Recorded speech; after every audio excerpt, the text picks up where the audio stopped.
Good evening বন্ধুরা, শুভ সন্ধ্যা। এখন করে দেবো যে 7:30। আমি আজ সন্ধ্যা থেকে আমার ব্লগটা শুরু করছি। তো কেমন আছো সবাই? আশা করি সবাই খুব ভালো আছো, আর আমিও ভালো আছি। তো ঠাকুর ঘরের লাইটটা বন্ধ করলাম। তো রাত্রের এখন ডিনার বানাবো। তো চলো কি বানাবো তোমাদের দেখাচ্ছি। তার আগে রান্নাঘরের অবস্থা, দুপুরের সমস্ত বাসনকোসন ধুয়েছি, এইভাবে পড়ে আছে, এগুলো এখন গোছাবো। এখন এগুলো ধুলাম। দীপকে পড়াতে এসেছিল, স্যারে চা বানিয়ে দিয়েছিলাম। আর রাত্রে আমি ডিনারে বানাবো একটা আজব রকম সবজি। তো এই সবজি না আমি কখনো বানিয়েছি, আজ ইচ্ছে হলো, মানে ইচ্ছে হওয়ার একটাই কারণ যে সবজি এইটুকু বাঁধাকপি, মানে অল্পই বাঁধাকপি আর কি পড়েছিল। তো এটা না খেলে শুকিয়ে একদম নষ্ট হয়ে যাবে, কারণ আবারও আলাদা বাঁধাকপি নিয়ে এসেছে, সেই জন্য। তো কি করব ভেবে ভাবলাম যে এই যে দাঁড়াও তোমাদের দেখায়, দেখতে পাচ্ছ ছোলার ডাল এখনই জাস্ট ভিজালাম। ছোলার ডাল, গাজর আর আলু কেটেছি, আর এখানে অল্প বাঁধাকপি দেখছো কেটেছি। তো একটু আদা আমি কেটে রেখেছি, এটা আমি ছোটো ছোটো করে কেটে থেতো করে নেবো, নইলে ঘষে নেব। আর একটা কাঁচা লঙ্কা, দীপ খাবে বলে। তো এই দিয়ে কুকারে বানাবো, মানে কড়াই লাগাবো না, কুকারের মধ্যেই বানাবো। করবো হচ্ছে রুটি। তো এই রাত্রের খাবার বানাবো। তো এরকম সবজি আমি কখনো বানাইনি, তাই ভাবলাম তোমাদের বানিয়েও আমি তোমাদের সঙ্গে শেয়ার করব। আর খেতে কেমন হয়েছে অবশ্যই সেটা শেয়ার করবো। আর এই লেজুকটা দেখো কি অবস্থায়, লেজুক ছুটিয়ে মানে কি বলবো, লেজুক বানিয়ে নিয়েছি। তো যাই হোক, যেমন চুল কিছু করার নেই। তো এখন আমি বাসনগুলো গুছিয়ে নিই, তারপর আটা মাখবো। আটা মেখে সবজিটা বানাবো, আর তারপর রুটি করব। তো চলো শুরু করি, দেখতে থাকো।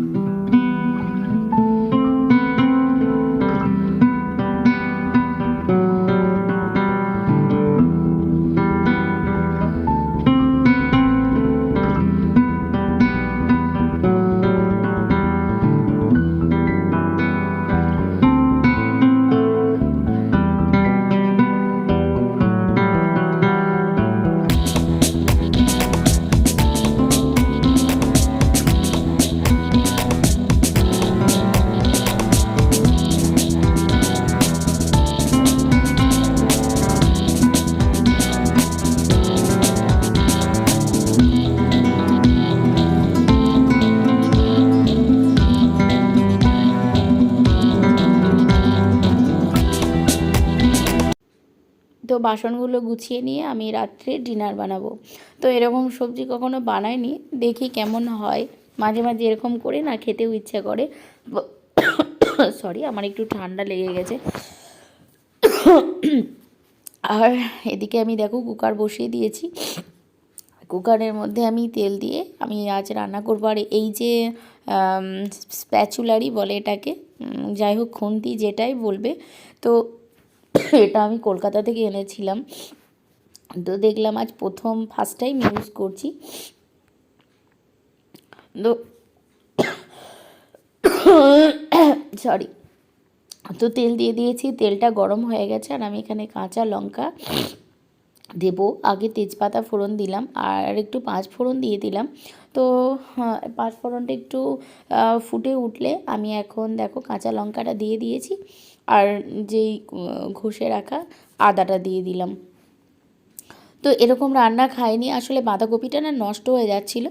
তো সেই জন্য ভাবলাম যে বাঁধাকপিটা দিয়ে দিই। আর অল্প কিছুটা গাজর ছিল, আর সামান্য মতন ছোলার ডাল ছিল। তো কি করব করে না বুঝেই উঠতে পারছিলাম না যে রাত্রে খাবার কি করব। আর নিরামিষের দিনে না এটাই একটা সমস্যা, যে কী রান্না করব। রোজ রোজ মানে মাছ মাংস হলে না সেটা এতটা ঝামেলা থাকে না, মাছ মাংস বা ডিম যেটাই করবে। কিন্তু নিরামিষের দিনে খুব সমস্যা হয়ে যায়, বিশেষ করে আমার ঘরে। কারণ রাত্রে, দিনে কোনো রকমে হয়ে যায়, রাত্রে কি করব সেটা নিয়েই। তো যাই হোক, দেখো তেলের মধ্যে যে যে সমস্ত ফোড়ন দিলাম তোমরা তো দেখেছো, তারপর আলু গাজরটা দিয়ে দিলাম। তো আলু গাজরটা এখন ভালোভাবে একটু কষিয়ে নেবো লাল লাল করে। তো যেহেতু কুকারটা কালো, তো তাই তোমরা হয়তো দেখে বুঝতে পারছো না। তো তেলের মধ্যে আমি ভালোভাবে একটু কষিয়ে নিচ্ছি।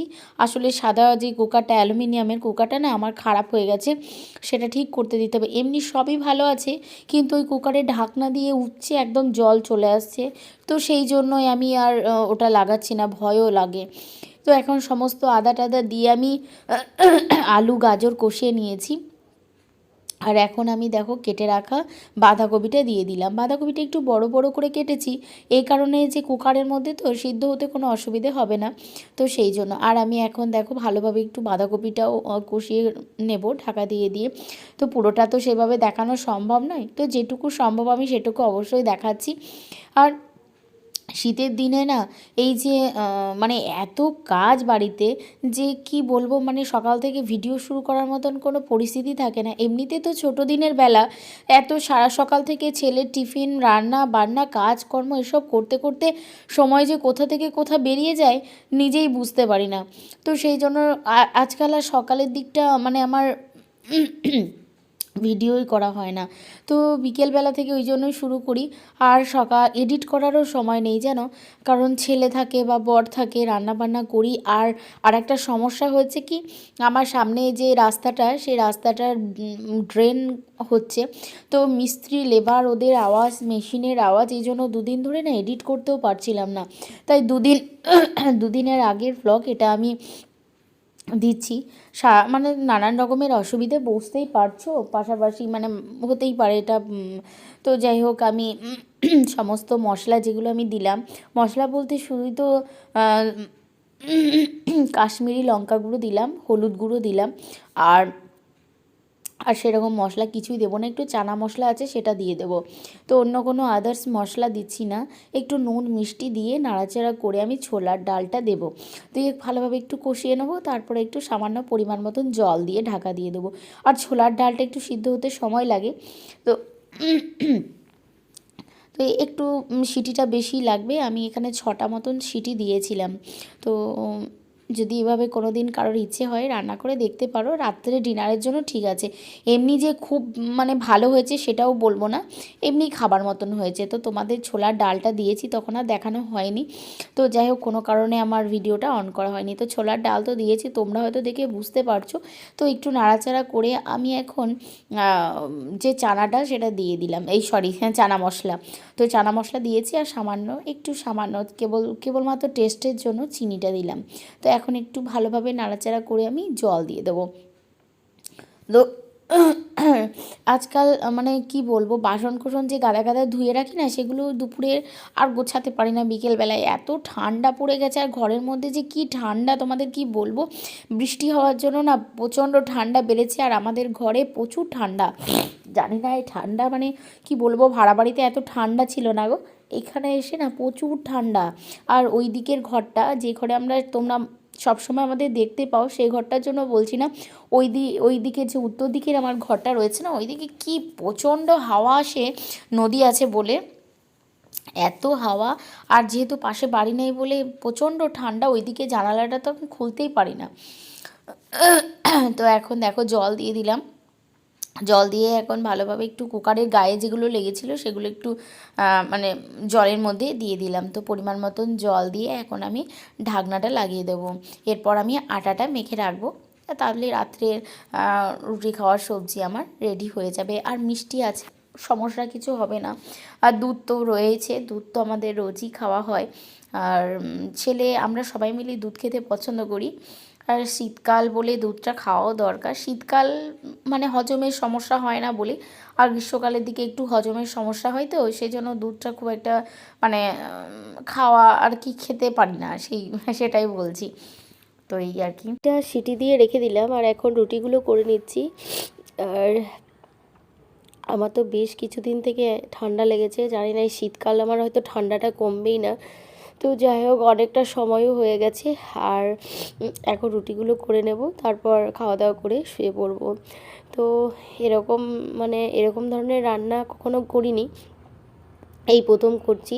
মানে সমস্ত বেঁচে থাকা সবজি দিয়েই আর কি বলতে পারো একটা ডিনারের প্রিপারেশন নিলাম।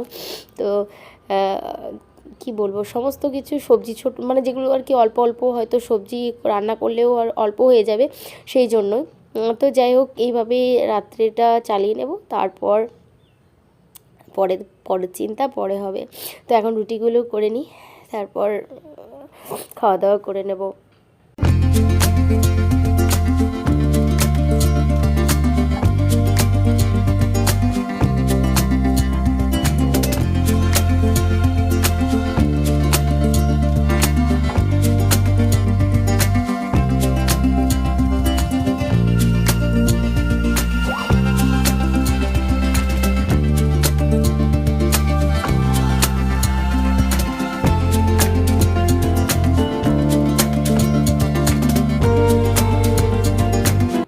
রুটিটা বানিয়ে নিচ্ছি, সেই সঙ্গে আজকের ব্লগটা আমি এখানেই শেষ করছি বন্ধুরা।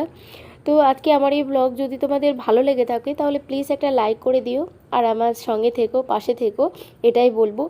তো চলো বন্ধুরা, আজকের মতন এখানেই শেষ করছি। টাটা, গুড নাইট, সবাই খুব ভালো থেকো। গুড নাইট বন্ধুরা।